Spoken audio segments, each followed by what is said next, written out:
2026 UPSC calendar പ്രസിദ്ധീകരിച്ച വിവരം നിങ്ങൾ എല്ലാവരും അറിഞ്ഞു കാണും. കൃത്യമായി പറഞ്ഞാൽ ഒരു വർഷം മാത്രമാണ് അടുത്ത വർഷത്തെ UPSC സിവിൽ സർവീസസ് പ്രിലിമിനറി പരീക്ഷയ്ക്ക് ബാക്കിയുള്ളത്. അടുത്ത വർഷം മെയ് 24-നാണ് പ്രിലിംസ് പരീക്ഷ നടക്കുക.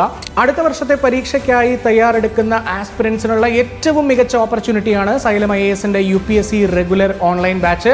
കേരളത്തിലെ തന്നെ ഏറ്റവും മികച്ച അധ്യാപകർ നയിക്കുന്ന സൈലം IASന്റെ UPSC ബാച്ചിൽ നിങ്ങൾക്കായി 600-ൽ പരം മണിക്കൂറുകൾ റെക്കോർഡഡ് സെഷൻസ്, അതുകൂടാതെ 100-ൽ പരം live sessions, 1-on-1 mentorship, test series, അങ്ങനെ ഒരു UPSC ആസ്പിരന്റിന് വേണ്ടുന്ന എല്ലാ കാര്യങ്ങളും ഈ ബാച്ചിൻ്റെ ഭാഗമായി നമ്മൾ ഒരുക്കിയിട്ടുണ്ട്. പക്ഷേ മെയ് 18-ാം തീയതി വരെ മാത്രമായിരിക്കും നമ്മൾക്ക് ഈ ബാച്ചിൽ അഡ്മിഷൻ എടുക്കാൻ സാധിക്കുക. സോ ഇനിയും തയ്യാറെടുക്കാൻ ആഗ്രഹിക്കുന്നവർ ഒട്ടും തന്നെ സമയം കളയാതെ താഴെ കാണുന്ന നമ്പറിൽ കോൺടാക്ട് ചെയ്ത് നിങ്ങളുടെ അഡ്മിഷൻസ് ഉടൻ തന്നെ ഉറപ്പുവരുത്തുക. So join now.